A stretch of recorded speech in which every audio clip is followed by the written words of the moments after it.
As to be expected, the movement also received opposition from those who had already deserted the movement in its early days. Despite the various groups who opposed the movement, though, nothing was ultimately able to be done to prevent the eventual tragedy, as they were fragmented and unorganized. So there was just not enough organized pushback to do anything about this place. And at this point, they have hundreds of members, multiple centers that people were going to. And those who didn't oppose it usually found themselves indifferent about it, as the movement never stepped out of line enough to merit intervention because they were smart and always kept to themselves. The government and ruling bodies remained unconcerned with what was just another seemingly harmless fringe religious sect of Roman Catholicism. That right there is the power of journalism. You know what I mean? Yes, like correct. if you could just automatically make a movie that like went into everybody's brains about this at the time, it would have been like people would have been against, like up in arms against it. Yeah, absolutely. Frustratingly, we don't know what the details of the final days or even years of the movement looked like, why it fell apart for Joseph and Credonia beyond a couple of things that were obvious and were sticking out. The movement ultimately fell into a trap that literally every fucking cult in existence falls into. The dude starts having sex with everybody? Yeah, they started boning each other. And at the time of this episode, we're still alive on the earth. The world is still here if you haven't noticed. The first end of the world date was 1992. The second, after that one didn't occur and got pushed back, was in 1995. And after that didn't come to fruition, a third and what would ultimately be the final date for this cult was the 31st of December in 1999. And then as 2000 was supposed to be dawning in the next day, a new year one would begin with a pure, devout, new generation of people. But as the apocalypses came and went, faith began to crack and dwindle at the foundations of the movement with constant pushback of that apocalyptic date.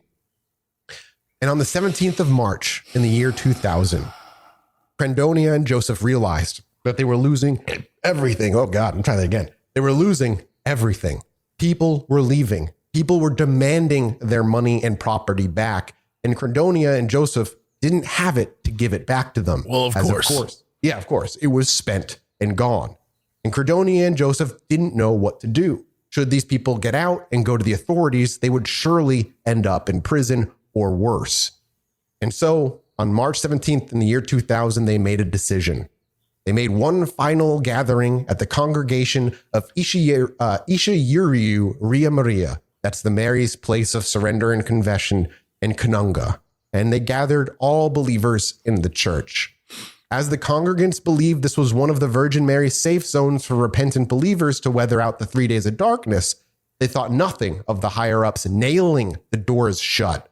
You wouldn't be allowed to open them anyway, because the end of the world was finally here.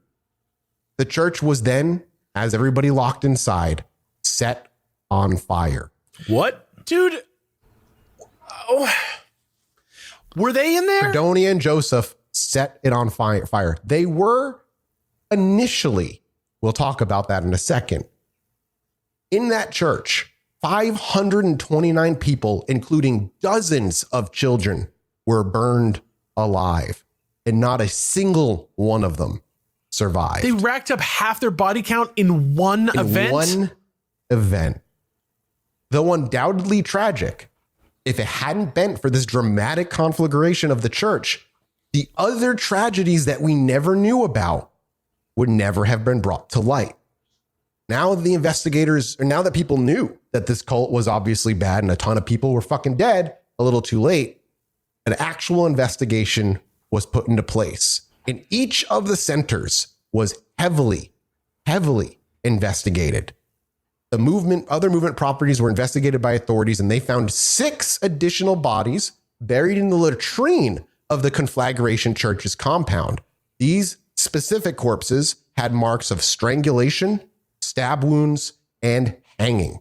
What the fuck? At Igabiro Ria Maria, 155 more bodies were discovered in a mass grave with similar wounds and descriptions. In the location in Bahunga, 153 bodies were discovered and another gravesite.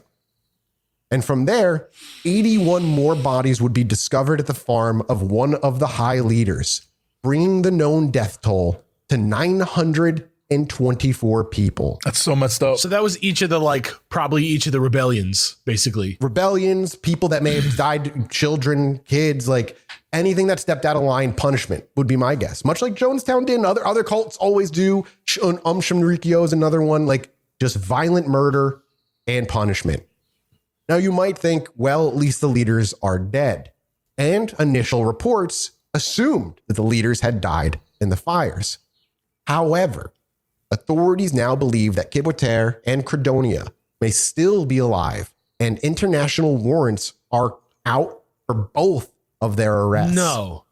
As of 2014, the authorities received information that someone matching Joseph Kibweter's description has been hiding in Malawi. However,